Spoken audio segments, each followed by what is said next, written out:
Well, today is day 161 in our journey through the Word, and there's three words that just jumped out of the page today in my reading, and it's words that God has used before in His messengers to different people. Excuse me. He says, "Do you remember?" It makes me recall a song that we sang in choir. Do you remember the works of my hand? Do you remember? Why is our memory so short-sighted when it comes to God? Do we have the same focus during the week as we do on Sunday? Sadly, for most of us, the answer to that question is no. We don't have the same focus on God during the week as we do on Sunday as we come to worship Him. We're not focused as we should be. And God's Word says, do you remember? Do you remember? They're as strong, as important as they were thousands of years ago as they are today. Do you remember the works of my hand? Or do we just put God in the back room until Sunday and we run back to Him and say, oh Lord, here I am. Here I am. Bless me, bless me. Forgive me, forgive me. As people, we quickly return to our sinful ways. I remember very vividly 9/11 and the events immediately following that. Our churches were full of people. Where are they today? People were crying out to God then. Crying out to God. And you know what? God was there. God heard their prayers. God ministered to their needs. There were some lives that were changed drastically during that time. Some for the good, some not. But there were some that were permanently changed. But so many returned to their evil ways. Do you remember? I want to go back to yesterday's reading and there's a couple of passages where it said in 1 Kings 13, 4, 6, and then 33 and 34, where it says, when King Jeroboam heard the man of God speaking against the altar of Bethel, he pointed at him and shouted, "Seize that man." But instantly the king's hand became paralyzed in the position. He could not pull it back. So then, what does the king do? He cries out to the man of God, "Please ask the Lord, your God, not my God, your God.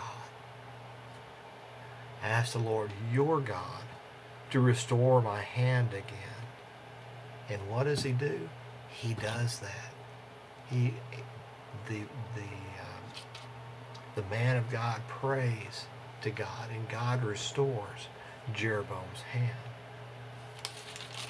And then jumping ahead there in 34 and 35, but even after this, Jeroboam did not turn from his evil ways.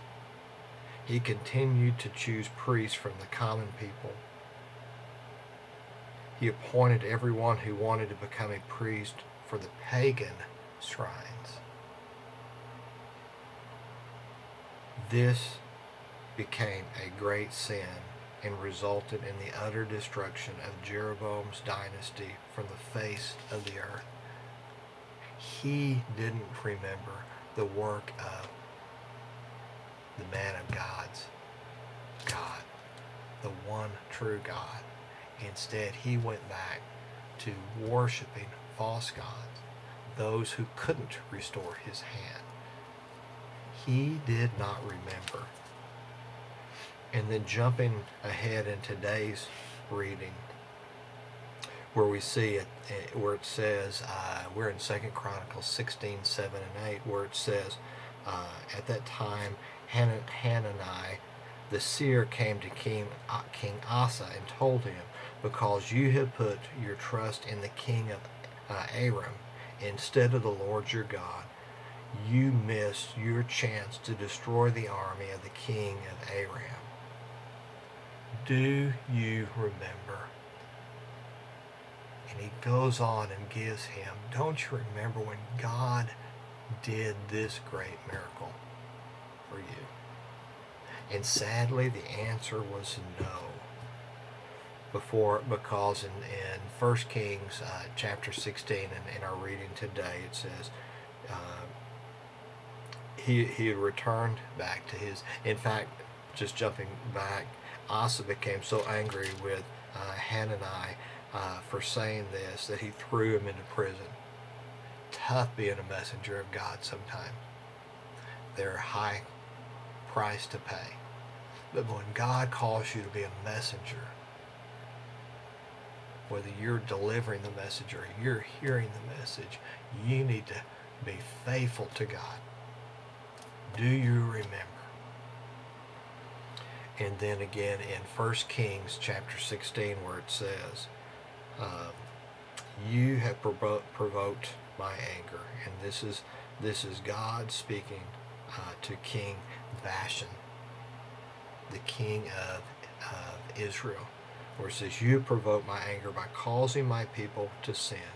So now I will destroy you and your family, just as I destroyed the descendants of Jeroboam. They didn't remember. They quickly turned from God. They did not remember the works of God's hand. Our challenge today is, don't become like that.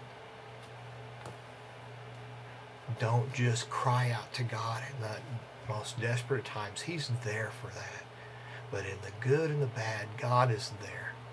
We need to remember that in all things. We must seek God before we seek man. Then we will always receive the correct direction. My question for you today is, who are you seeking? The Creator or the created? I hope you have a good weekend, and I look forward to continuing the journey with you through the Word.